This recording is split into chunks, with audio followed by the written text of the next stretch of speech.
함께 합독하시겠습니다. 시작. 오라 너희 모든 복받은 자들아 물러나오라. 돈 없는 자도 오라. 너희는 와서 사 먹되 돈 없이 값 없이 와서 포도주와 젖을 사라. 너희가 어찌하여 양식이 아닌 것을 위하여 은을 달아주며 배부르게 하지 못할 것을 위하여 수고하느냐. 내게 듣고 들을지어다. 그러면 너희가 좋은 것을 먹을 것이며 너희 자신들이 기름진 것으로 즐거움을 얻으리라. 아멘. 한번 따라하겠습니다. 고난을 이기는 힘. 오늘 본문 말씀을 가지고 고난을 이기는 힘, 이런 제목으로 잠깐 은혜를 나누겠습니다. 우리가 근대 이후 현대를 포스트 모던이라고 말합니다. 이제 포스트 모더니즘의 특성은 뭐냐면 반이성주의, 다원주의 이런 거예요. 근대는 이성주의였죠. 그런데 이제는 현대는 그 이성주의를 넘어서 반이성주의 또는 다원주의로 이렇게 특징이 지어지고 있습니다. 중세는 우리가 신본주의, 절대주의였습니다. 그런데 근대는 해이주의, 상대주의, 이성주의로 흘러왔죠. 19세기에 독일의 유명한 철학자 니체가 그렇게 말했습니다. 19세기에는 신이 죽었고 20세기에는 인간이 죽었다. 그렇게 말을 합니다. 왜 그럴까요? 쉽게 말하면 우리가 절대주의 쪽에는 창조주 하나님 안에서 우리 존재 정체를 찾았습니다. 그리고 그 말씀 안에서 우리의 존재 의미와 가치와 목적을 찾고 살아갔어요. 근데 그 신본주의를 거부하고 인본주의가 들어오면서 이제 해이주의 또 상대주의, 이성주의가 들어오다 보니까 인간의 정체성을 잃어버렸습니다. 나는 누구고 왜 살고 어디로 가는 것인가. 자, 그 이후로 사실 르네상스 문예 부흥을 중심으로 해서 문화는 얼마나 발전했습니까? 과학도 발전하고 경제도 발전하고 그래서 우리 삶이 편리하고 아마 역대 이래도 지금같이 이렇게 풍성하고 살기 좋고 편리한 때는 없었을 것입니다. 자, 그런데 문제는 뭐냐 하면 그런 존재 이유, 가치, 목적을 상실하고 나니까 사람들이 방향감을 잃어버렸어요. 살아갈 이유를 잃어버렸어요. 그러다 보니까 인간은 죽었다라고 이렇게 이야기를 하는데 사실 그 니체도 신은 죽었다라고 외치면서 자기도 안티크리스트가 됐어요. 그러면서 계속 이제 방황하고 갈등하기 시작합니다. 아니, 세계적인 철학자는 뭐합니까? 자기가 왜 사는지, 무엇 때문에 사는지, 어디로 가는지 모르니까 방황하다가 세계적인 철학자지만 결국 자살했어요. 여러분 잘 아시잖아요? 자살했습니다. 그건 성공적인 삶입니까? 실패의 삶입니까? 결국 실패의 삶이죠. 21세기는 현대는 이성주의를 넘어서 반이성주의라는 건 뭐냐면 인간의 존엄성을 포기하는 거예요. 인간이기를 거부하는 거예요. 그냥 짐승처럼 본성적 욕망을 따라 살기를 추구하는 겁니다. 그 반이성주의예요. 그리고 다원주의로 이렇게 흘러가고 있는데 이러한 문화와 사상을 따르는 대중주의가 세계를 지금 뒤덮고 있지 않습니까? 이거 포퓰리즘이라고 하는데 그러다 보니까 거기서 나온 것이 동성애 합법화, 또 차별금지법, 학생인권조례 이런 것들이 나오는 건데 그게 결론은 뭡니까? 인간의 존엄과 가치를 무너뜨리는 거예요. 그냥 본성적 욕망을 따라 사는 것이 자유고 인권이다. 이렇게 주장하는 겁니다. 자, 그렇게 하다 보니까 현대는 혼돈 속에 딜레마에 빠졌어요. 왜 사는지. 첨단 과학이 발달했어요. 그렇죠? 경제가 발달해서 지식이 발달했어요. 근데 가장 중요한 존재 정체나 이유나 목적을 상실해버리니까 딜레마에 빠졌습니다. 혼돈 속에 빠졌어요. 그래서 우리 현실이 지금 어떻습니까? 옛날에 어르신들 계시지만 우리 못 살 때는요, 가난할 때는요, 이웃집에 빈대떡 하나 붙여갖고 우타리 너머로 주면서 나눠 먹고 그렇게 살았어요. 근데 지금은 우층에 옆층에 사는 사람이 두려워요. 불안해요. 어떤 존재가 살지. 그런 세상이 지금 살고 있습니다. 첨단 과학 문명 발달했죠. 푸틴이 어떤 마음을 먹을지, 김정은이가 어떤 마음을 먹을지 지금 전전긍긍합니다. 왜? 그 과학 문명이 사람의 타락한 본성이 한번 삐끗하면 요즘에 묵지와 범죄가 판을 치듯이 이 지구가 그냥 멸망해버리고 마는 이런 시대에 지금 와 있다라고 하는 것이죠. 자, 그렇기 때문에 우리 현실을 표류하는 배처럼 침몰되어 가고 있다라고 하는 것을 말하고 있는 거다. 자, 오늘 본문이 뭐라고 그러니까 너희가 어찌하여 양식하는 것을 위하여 은을 달아주며 배부르게 하지 못할 것을 위하여 수고하느냐. 그게 무슨 얘기예요? 인간이 인간으로서 존엄과 가치와 불안과 행복과 소망을 누릴 수 있는 그런 것을 추구하는 것이 아니라 무의미하고 썩어질 어느 순간에 무너져버릴 그런 헛된 것을 추구하고 있다. 왜? 우리 인생은 잠시 왔다가는 아침 한가터 나그네 인생인데 왜 그런 방향감각 없는 무의미하고 썩어질 것을 추구하다가 그냥 침몰되느냐. 그러지 말고 하나님을 청종하고 그러므로 기쁨과 보람과 만족과 소망을 누리는 영원한 행복을 추구하라. 할렐루야. 이것이 오늘 본문이 우리에게 초청하는 거다라고 하는 다른 게 아니에요. 옛날에 2000년 전에 지금이나요 인간은 똑같아요. 타락한 본성을 가지고 있습니다. 뭐 과학 문명은 발달했고 문화는 발달했지만은 타락한 본성은 똑같아요. 자기주신적이고 이기적이고 로망의 노예고. 그렇기 때문에 그것이 타락성이 사실은 갈등과 반목을 가져오고 관계를 깨뜨리고 가정을 무너뜨리고 사회 혼란을 가져오고 서로 대립관계 속에서 파멸을 가져오는 거다 그런 말이죠. 그렇기 때문에 하나님을 청종함으로 말미암아 참된 자유와 기쁨과 소망, 행복을 얻게 된다. 그것이 바로 우리가 이 혼돈한 세상 가운데서도 어떤 환경 조건 상황에도 치우치거나 침몰되거나 떠밀려가는 것이 아니라 우리가 그것을 오히려 지배하고 중국하고 다시 변화시킬 수 있는 에너지가 되는 것이다. 할렐루야. 여러분, 우리가 세상을 이기는 힘은 지금 뭐니 해도 머니가 최고다라고 하지만 머니가 최고 같습니까? 우선적으로 볼 때는 그런 것 같아요. 근데 돈 많은 기업가들 또 그 자녀들 정치인들 또 돈 때문에 막 자살을 해가면서까지도 모으고 쌈박질하고 하는데 행복합니까? 천만의 말씀이요. 왜 돈 하다 그렇게 자살하고 서로 갈등하고 반목하고 깨지고 이혼하고 그렇게 합니까? 여러분, 그것은 절대 해답이 아닙니다.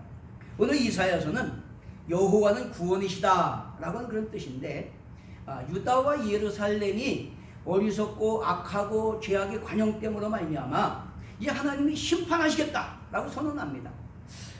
우리가 이 이사야서 1장을 한번 읽어보면 유다왕 우시야와 요담과 아하스와 히스기야 시대에 아모스의 아들 이사야가 유다와 예루살렘에 관하여 본 계시라. 하늘이여 들으라, 땅이여 귀를 기울이라. 여호와께서 말씀하시기를 내가 자식을 양육하였거늘 그들이 나를 거역하였도다. 표는 그 임자를 알고 나귀는 그 주인의 부유를 알건만은 이스라엘은 알지 못하고 나의 백성은 깨닫지 못하는도다 하셨도다. 슬프다 범죄한 나라요 허물진 백성이요 행악의 종자요 행위가 부패한 자식이로다. 그들이 여호와를 버리며 이스라엘의 거룩하신 일을 만홀히 여겨 멀리하고 물러갔도다.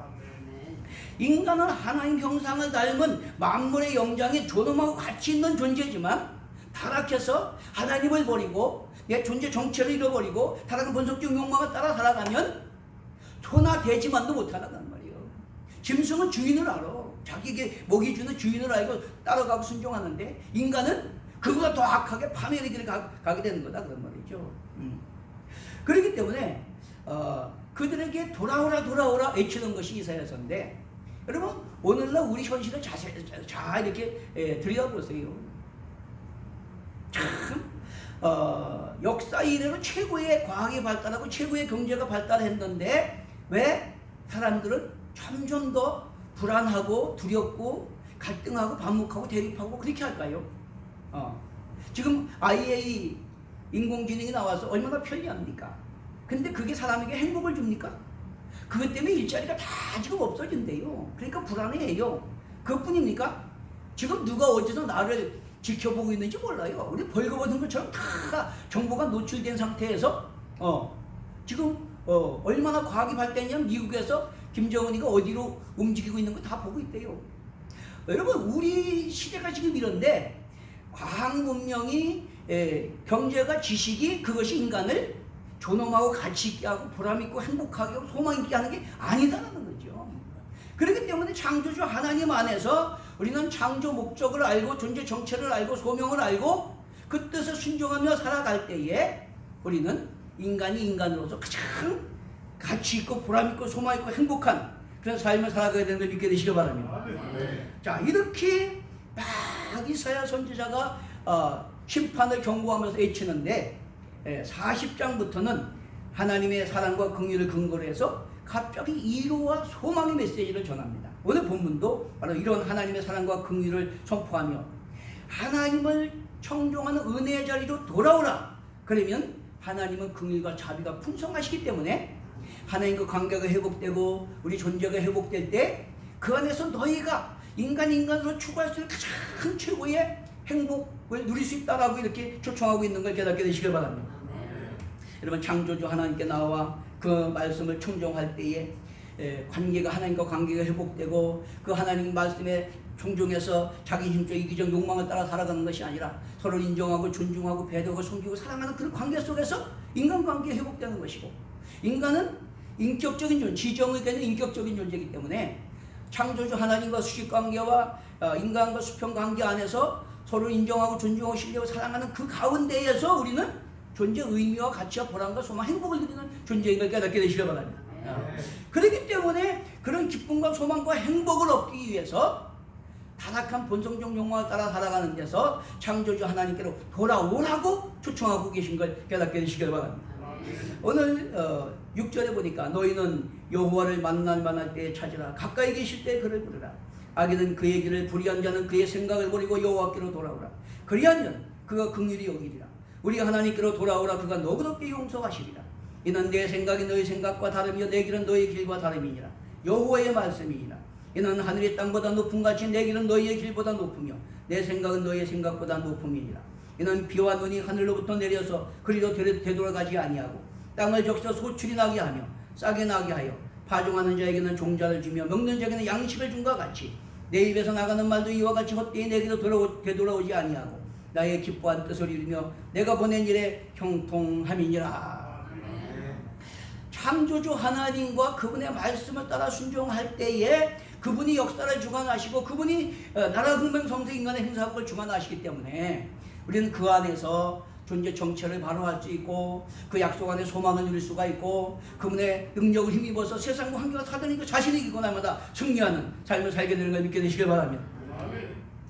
자, 이러한 창조주 하나님과 관계 회복과 존재 회복, 즉 정체성과 의미와 가치 목적을 알고 창조 목적과 뜻과 통치에 순종하며 우리가 하나님 사랑, 이웃 사랑을 실천하는 그런 삶을 살아갈 때에 거기에서 우리는 행복을 얻게 된다는 거예요. 그 행복 에너지가 고난하고 정말로 타락한 세상을 이기고 지배하고 중고 다시 변화시키는 그런 능력 에너지가 되는 걸 믿게 되시길 바랍니다. 오늘 이렇게 말씀하시는 바로 그거예요. 놀라운 것은요, 성경은 한마디로 말해서 여러분 남녀가 서로 연애하잖아요. 사랑하면 연애 편지 쓰잖아요. 이 성경은 하나님의 연애 편지야. 한마디로 말하면 놀랍지 않습니까? 하나님 형상대로 지음받은 저와 여러분을 얼마나 사랑하시는지 끊임없이 우리가 관계 회복을 위해서 자신을 계시하시면서 화목한 관계 속에서 그들이 행복하기를, 우리가 행복하기를 원하셔서 계속 우리를 초청하시는 연애 편지라는 걸 깨닫게 되시길 바랍니다.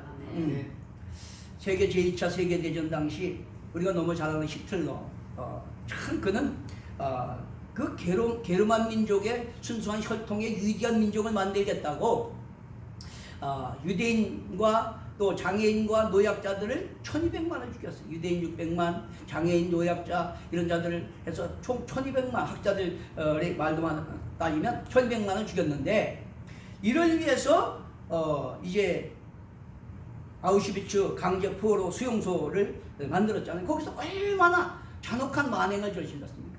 근데 그 가운데서도 살아난 자들이 있다 그런 말이에요. 생존자들을 학자들이 연구해 봤어요. 아니 그 엄청난 지옥보다 더한 그곳에서 어떻게 살아남았을까? 그걸 연구해 봤더니 놀랍게도 수용소에 끌려 들어가기 전까지 얼마나 행복한 삶을 살았느냐 하는 것이 살아남는데 큰 영향력을 끼쳤다. 이런 연구 결과가 나왔어요. 놀랍지 않습니까? 즉 살아야 할 분명한 이유, 행복을 많이 경험했던 사람들은 그 기억이 고난을 이기고 살아갈 심리적 에너지로 작용했다, 이렇게 말을 하고 있다라고 하는 것입니다.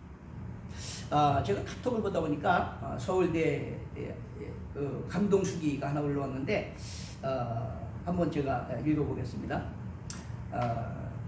실밥이 뜯어진 운동화, 지퍼가 고장난 검은 가방, 그리고 색바랜 옷, 내가 가진 것 중 헤어지고 낡아도 창피하지 않은 것은 오직 책과 영어 사전뿐이다. 재활 형편이 너무 어려워 학원 수강료를 내지 못했던 나는 칠판을 지우고 물걸레질을 하는 등의 허드렛 일을 하며 강의를 들었다. 수업이 끝나면 지우개를 들고 이 교실 저 교실 바쁘게 옮겨 다녀야 했고, 수업이 시작되면 놀이에 하얗게 분필가루를 뒤집어 쓴 채 맨 앞자리에 앉아 열심히 공부했다. 엄마를 닮아 숫기가 없는 나는 오른쪽 다리를 심하게 절고 있는 소아마비다. 하지만 난 결코 움츠리지 않았다. 오히려 내 가슴 속에선 앞날에 대한 희망이 고등어 등짝처럼 싱싱하게 살아 움직였다. 짧은 오른쪽 다리 때문에 뒤뚱뒤뚱 걸어다니며 가을에 입던 홀 잠바를 한겨울에까지 입어야 하는 가난함 속에서도 나는 이를 악물고 손에서 책을 놓지 않았다. 그러던 추운 어느 겨울날 책살 돈이 필요했던 나는 엄마가 생선을 팔고 있는 시장에 찾아갔다. 그런데 몇 걸음 뒤에서 엄마의 모습을 바라보다가 차마 더 이상 엄마에게 다가가지 못하고 눈물을 참으며 그냥 돌아서야 했다. 엄마는 낡은 목도리를 머리까지 칭칭 감고 질척이는 시장바닥의 좌판에 돌아앉아 김치 하나로 차가운 도시락을 먹고 계셨던 것이다. 그날 밤 나는 졸음을 깨려고 몇 번이고 머리를 책상에 부딪혀가며 밤새워 공부했다. 가엾은 나의 엄마를 위해서. 내가 어릴 적에 아버지가 돌아가신 뒤 엄마는 형과 나 두 아들을 힘겹게 키우셨다. 형은 불행히도 나와 같은 장애인이다. 중증 뇌성마비인 형은 심한 언어장애 때문에 말 한마디를 하면 얼굴 전체가 뒤틀려서 무서운 느낌마저 들 정도다. 그러나 형은 엄마가 잘 아는 과일 도매상의 리어카로 과일 상자를 나르며 어려운 집안 살림을 도왔다. 그런 형을 생각하며 나는 더욱 이를 악물고 공부했다. 그 뒤 시간이 흘러 그토록 바라던 서울대에 합격하던 날, 합격 통지서를 들고 제일 먼저 엄마가 계신 시장으로 달려갔다. 그날도 엄마는 좌판을 등지고 앉아 꾸역꾸역 찬밥을 드시고 있었다. 그때 나는 엄마에게 다가가 등 뒤에서 엄마의 지친 어깨를 힘껏 안아드리며 엄마 나 합격했어. 나는 눈물 때문에 더 이상 엄마 얼굴을 바라볼 수가 없었다. 엄마도 드시던 밥을 채 삼키지 못하고 하염없이 눈물을 흘리며 사람들이 지나다니는 시장 골목에서 한참 동안 나를 꼭 안아주셨다. 그날 엄마는 찾아오는 단골 손님들에게 함지바 가득 담겨있는 생선들을 돈도 받지 않고 모두 내어주셨다. 그리고 형은 자신이 끌고 다니는 리어카에 나를 태운 뒤 입고 있던 잠바를 벗어 내게 입혀주고는 알아들을 수 없는 말로 동생이 나를 자랑하며 시장을 몇 바퀴나 돌고 돌았다. 그때 나는 시퍼렇게 얼어 있었던 형의 뺨에서 기쁨의 눈물이 흘러내리는 것을 보았다. 그날 저녁 시작 한 구석에 있는 순댓국밥집에서 우리 가족은 셋은 오랜만에 밥을 먹었다. 엄마는 지나간 모진 세월의 슬픔이 북받쳤었는지 국밥 한 그릇을 다 들지 못하시고 그저 색바랜 국방색 전대로 눈물만 찍으며 돌아가신 아버지 얘기를 꺼냈다. 너희 아버지가 살아있다면 기뻐했을 텐데 너희들은 아버지를 이해한다. 원래 심성은 고운 분이다. 그토록 모질게 엄마를 때릴 만큼 독한 사람은 아닌데 계속되는 사업 실패와 지겨운 가난 때문에 매일 술도 사셨던 거야. 그리고 할 말은 아니지만 하나도 아닌 둘씩이나 몸이 성취하는 자식을 둔 애비 심정이 오죽했겠나. 내일은 아침 일찍 아버지께 가봐야겠다. 가서 이 기쁜 소식을 얼른 알려드려야지. 내가 어릴 때 부모님은 자주 다투셨는데 늘 술에 취해 있던 아버지는 하루가 멀다 하고 우리 앞에서 엄마를 때렸다. 그러다 아주 종일 겨울비가 내리던 어느 날 아버지는 아내와 자식들에 대한 죄책감으로 유서 한 장만 달랑 남긴 채 끝내 세상을 버리고 말았다. 고등학교 졸업식 날 난 우등상을 받기 위해 단상 위로 올라가다 중심이 흔들리는 바람에 그만 계단 중간에서 넘어져 바닥으로 떨어졌다. 움직이지 못할 만큼 온몸이 아팠다. 그때 불이 나게 달려오신 엄마가 눈물을 글썽이며 얼른 나를 일으켜 세우셨다. 잠시 뒤 나는 흙 묻은 교복을 덜어주신 엄마를 힘껏 안았고 그 순간 내 등 뒤로 많은 사람들의 박수 소리가 들려왔다. 새벽부터 늦은 밤까지 도서관에서 공부하다가 컵라면으로 배를 채우기 위해 매점에 들렀는데 여학생들이 여럿이 앉아있었다. 그날따라 절룩거리며 그들 앞을 걸어갈 자신이 없었다. 구석에 앉아 컵라면을 먹고 있는 내 모습이 측은해 보일까봐, 그래서 혹시 나도 모르게 눈물이 나올까봐 주머니 속에 동전만 만져거리다 그냥 열람실로 돌아왔다. 그리고 흰 연습장에 위에 이렇게 적었다. 어둠은 내릴 것이다. 그러나 나는 그 어둠에서 다시 밝아질 것이다. 이제 내게 남은 것은 굽이굽이 고개 넘어 풀꽃과 함께 누워 계신 내 아버지를 용서하고 지루한 어둠 속에서도 꽃등처럼 환히 나를 깨워준 엄마와 형에게 사랑을 되갚는 일이다. 할렐루야. 이 감동수기를 왜 읽었느냐? 여러분, 우리 신앙생활은 관념이나 이념이 아니에요. 우리 삶입니다. 여러분, 다 행복하기 위해서 공부도 하고 사업도 하고, 그렇죠? 권세도 얻고 하잖아요. 근데 지난 시간에 말씀드렸지만 밤새 울고 누가 죽었냐? 그게 우리 말이 속담이에요. 평생 인생을 살았는데 왜 사는지 모르고 사는 사람들이 많다고 그런 말이에요. 그런 삶은 아무리 공부를 열심히 하고 출세를 하고 사업을 해서 성공을 하고 돈을 벌어도 그 사람은 절대 성공적인 삶을 살 수가 없고 어떤 위기에 부딪힐 때 그것을 뛰어넘을 힘이 없습니다. 그런데 이 장애인 서울대학생은 그 어머니의 뜨거운 사랑과 장애인 형의 그 뜨거운 사랑, 그 사랑을 느끼는 행복한 순간을 기억하며 그 모든 고난을 이기고 승리하게 됐다 그런 말이죠. 하고자 하는 말은 뭐냐면 오직 하나님의 계명대로 우리가 하나님을 사랑하고 이웃 사랑함으로 말미암아 그 사랑 가운데서 느끼는 행복감, 내 삶의 의미와 가치, 보람, 행복, 그것이 세상을 이기는 능력이고 힘이 되는 걸 믿게 되시길 바랍니다. 아멘.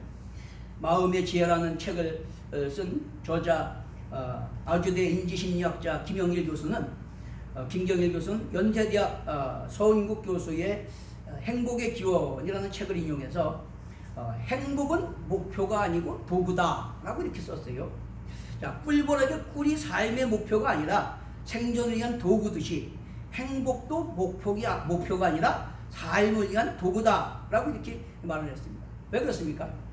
행복을 경험한 개체는 생존성이 강하고 따라서 인간은 살기 위해서 행복해야 된다 라고 이렇게 주장을 합니다. 공감이 가지 않습니까?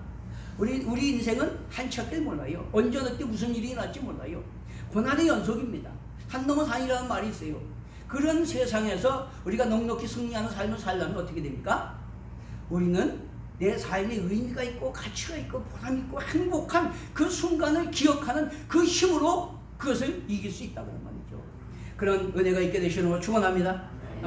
인간은 시련의 연속이고 우리는 그 시련을 버티며 생존하는 존재입니다. 그러므로 꿀벌이 살기 위해 꿀을 모으듯이 인간도 시련을 버티기 위해서 행복한 기억을 모아야 된다고 말하듯이 우리도 그런 행복한 기억을 많이 모으게 되시는 걸 축원합니다. 자, 그럼 행복이 뭡니까? 행복. 행복의 기원 저자 서은국 교수는 사랑하는 사람과 맛있는 음식을 먹는 것이 인간 최대의 행복이다 이렇게 말을 했어요. 사랑하는 사람과 맛있는 음식 먹는 것이 인간 최대 행복이래요. 참 맞는 것도 없고 너무 좀 허접한 것도 없고 그렇죠? 자, 그런데 성경은 신명기 10장 12절 13절을 방금 묵도에 읽은 것처럼 네 행복을 위하여 내게 명하는 여호와의 명령과 규례를 지킬 것이 아니냐 이렇게 말씀을 하십니다. 그러면서 그 명령과 규례가 뭐냐? 마태복음 20장 30절 40절에 보면 마음을 다하고 뜻을 다하고 목숨을 다해서 하나님을 사랑하고 내 이웃을 내 몸과 같이 사랑하라. 하나님 사랑, 이웃 사랑이 최고의 하나님의 명령과 규례고 그 명령과 규례를 지키는 것이 우리의 행복의 조건이라고 말씀합니다. 그렇지 않습니까? 우리는 존재 목적이 하나님을 영원롭게 하는 존재인데 하나님은 먼저 우리가 하나님의 통치 아래 명령과 뜻에 순종해서 우리가 행복하길 원하셔요. 우리의 행복한 존재를 통해서 하는 영광 받기를 원하셔요. 그래서 하나님의 기쁜 이름과 찬송과 영광이 되길 원하시는 걸 깨닫게 되시길 바랍니다. 우리 이거를 잘 깨달아야 돼요. 신앙생활은 우리가 살기도 바쁜데 고리타분하게 왜 맨날 가서 교회 가서 예배하고 봉사하고 성경 그렇게 하라느냐? 천만의 말씀이요. 하나님은 부족한 것이 있는 분이 아니에요. 저도 세계는 하나님께 속했어요. 오직 우리의 행복을 위해서 우리에게 요구하신다는 걸 깨닫게 되시길 바랍니다. 이걸 우리가 알지 못하면요 신앙생활 괴로워요, 짜증스러워요, 귀찮아요. 근데 이걸 깨달으면 아하, 하나님의 영광은 우리의 행복을 통해서 받기를 원하시는구나. 내가 행복하길 원하시는구나. 그 말씀에 순종할 때 내가 행복해지는구나. 할렐루야. 이게 복음이에요, 여러분. 다른 게 복음이 아니에요. 행복은 얻고자 해서 얻어지는 것이 아니고 하나님의 계명대로 공생평화 거룩을 위해서 서로 섬기며 나누며 베풀 때 거기에서 보람과 기쁨과 만족과 행복이 오는 걸 깨닫게 되시길 바랍니다. 이게 중요한 거예요. 빌립보서는 바울 사도의 옥중 서신입니다. 바울 사도가 복음 전하 옥에 갇혀서 쓴 편지가 빌립보서예요. 그런데 그 바울 서신을 보면요 놀랍습니다. 기뻐하라. 내가 다시 말하는 기뻐하라. 주 안에서 기뻐하라. 계속 기뻐하래요. 아니 감옥에 갇혀서 언제 불러서 죽임당할지도 모르는 그러한 위기 가운데 있는데도 날마다 기쁨이 솟아나요. 우리 밖에 있는 성도들이 기뻐하고 기뻐해요. 놀랍지 않습니까?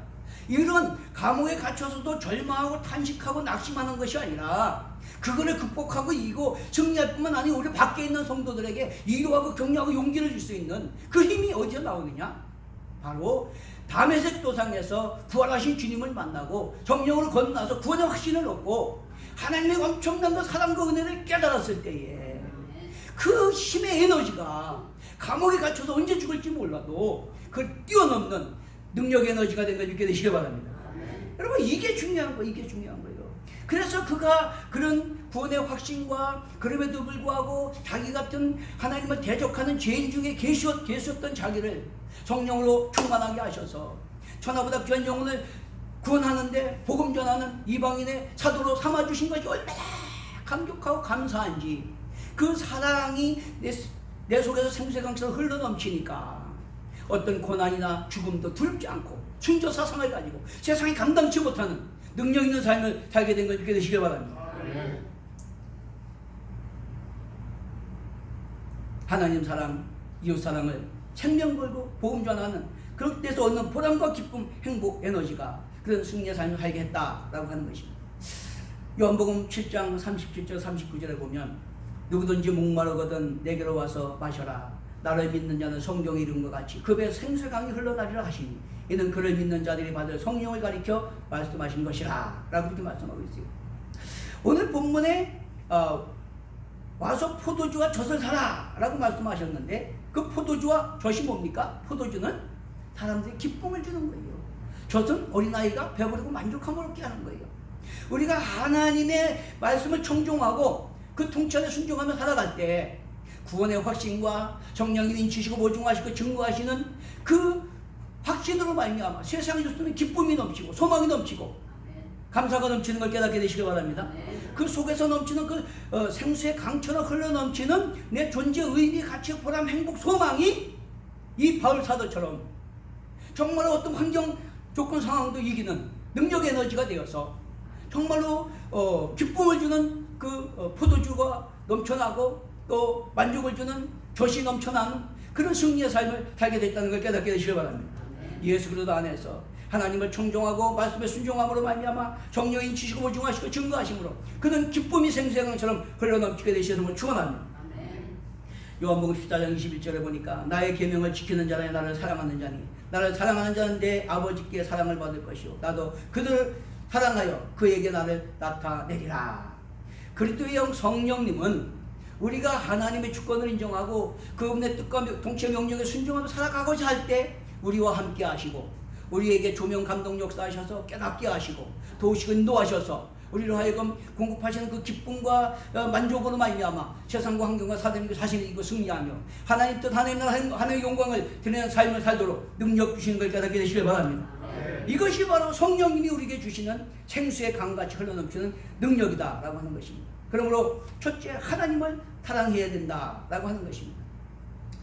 채워도 우리의 태생적 불안과 공허를 채울 수 없는 그런 헛된 욕망 그걸 따라가지 말고 내일 죽의 종말이 와도 오늘 두렵지 않는 나는 누구고 왜 삶이 어디로 가는지 분명한 정체성을 알고 목적을 알고 오늘도 정말 주님 앞에 설 때 부끄럽는 작때 칭찬받는 상 받고 풀때 달려갈 수 있는 그런 능동적인 창조적인 삶을 살기 위해서 하나님을 사랑하게 되시는 걸 축원합니다. 왜? 나를 사랑한 자 나의 사랑을 입는 나를 간절히 찾는 자가 나를 만난다고 했기 때문에 우리가 하나님을 그 사랑을 깨닫고 하나님을 사랑하고 하나님 뜻을 순종하는 삶을 살고자 할 때 성령님이 오셔서 날마다 인치시고 보증하시고 증거하심으로 구원의 확신을 주시고 기쁨을 주시고 소망을 주시고 우리의 소명이 뭔지 날마다 조명해 주실 줄로 믿습니다.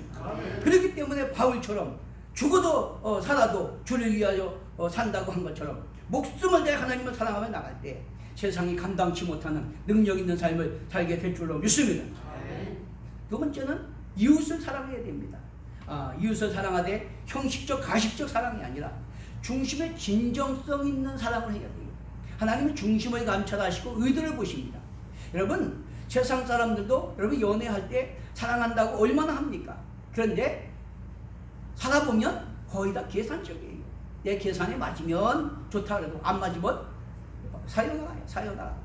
여러분 이건 사랑이 아닙니다. 사랑이라는 것은 서로를 인정하고 존중하고 신뢰하고 서로를 위해서 섬기고 나누고 베푸는 그래 공생평화 거룩을 추구하는 것이 진정한 사랑인 걸 깨닫게 되시길 바랍니다.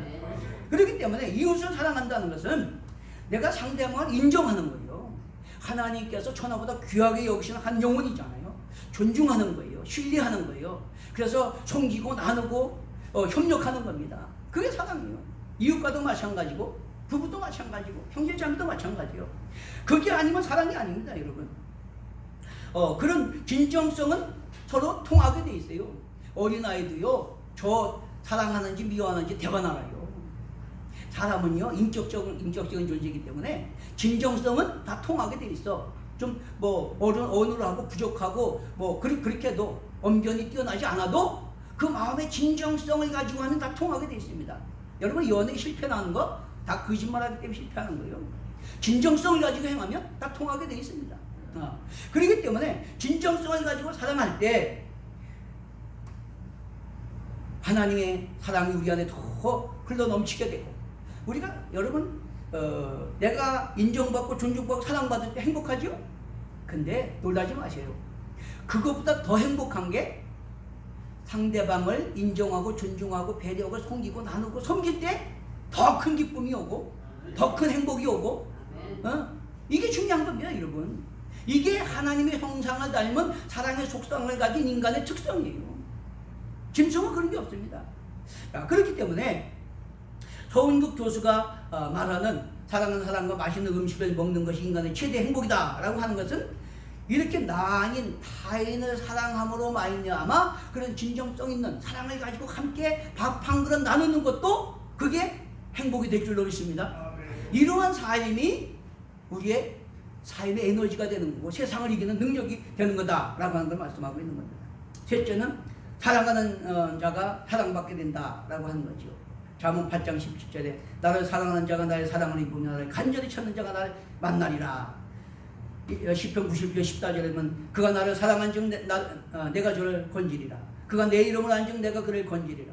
그가 내게 간구하리니 내가 그에게 응답하리라. 그들이 환난당할 때 내가 그에게 함께하여 그를 건지고 영원롭게 하리라. 내가 그를 장수하게 함으로 그를 만족하며 나의 구원을 그에게 보이리라 하시도다. 여러분 성경은 대접받고자 하는 자는 대접하라고 그래요. 으뜸이 되고자 하는 자는 섬기는 자가 된다 그럽니다. 그렇기 때문에 항상 내가 벗고자 하는 대로 하나님과의 관계도 이웃과 관계도 부부 관계도 형제 관계도 먼저 인정해주고 존중해주고 섬겨주고 높여줄 때 그것이 나에게 기쁨이 되고 행복이 되고 에너지가 돼서 세상을 이기는 승리하는 능력이 될 줄 믿습니다. 여러분 이게 중요한 문제는 알기는 쪽집게 같이 하는데 행하기가 힘들다. 그렇죠. 행하기 힘들다. 그렇죠? 여러분 보통 평범한 부모들은요 자식들에게 착하게 살아라 또 성실하게 살아라 그렇게 말한대요. 근데 재벌들은 자식들에게 어려서부터 끊임없이 하는 말이 아무 놈도 믿지 마라 아무 놈도 믿지 마라 그렇게 한대요. 여러분 아무리 돈이 많아도 아무도 못 믿는 그 삶이 행복할까요? 여러분 복권 당첨하면 좋겠죠. 복권 당첨되면 뭘 가장 먼저 바꾸고 싶습니까? 큰 집을 바꾸고 싶습니까? 좋은 차를 바꾸고 싶습니까? 여러분 그런데 놀라지 마십시오. 통계를 내보니까 복권 당첨 한 사람들이 제일 먼저 바꾼 게 배우자랍니다. 배우자. 왜 그럴까요? 가장 가까운 데 있는 사람부터 갑자기 큰 돈이 생기니까 의심이 가기 시작하는 거예요. 저거 내 돈 뺏어갈 도둑놈 아닌가 강도 아닌가. 여러분 그렇기 때문에 인간의 존엄이나 가치나 행복은 절대로 환경 조건에 있는 게 아니에요. 하나님을 신뢰하고 하나님 말씀에 순종해서 서로를 인정하고 존중하고 신뢰하고 섬기고 나누는 그런 섬김의 삶이 있다는 걸 깨닫게 되시길 바랍니다. 그리고 이러한 우리가 하나님 사랑 이웃 사랑을 실천함으로 우리 안에 세상이 줄 수 있는 보람 기쁨 소망 행복이 넘치는 그래서 그 행복 에너지가 세상과는 사단이 이고 늘 승리하는 그런 삶을 살게 되시는 걸 축원합니다. 네, 찬송하고 한번 기도하겠습니다. 309장 찬송입니다.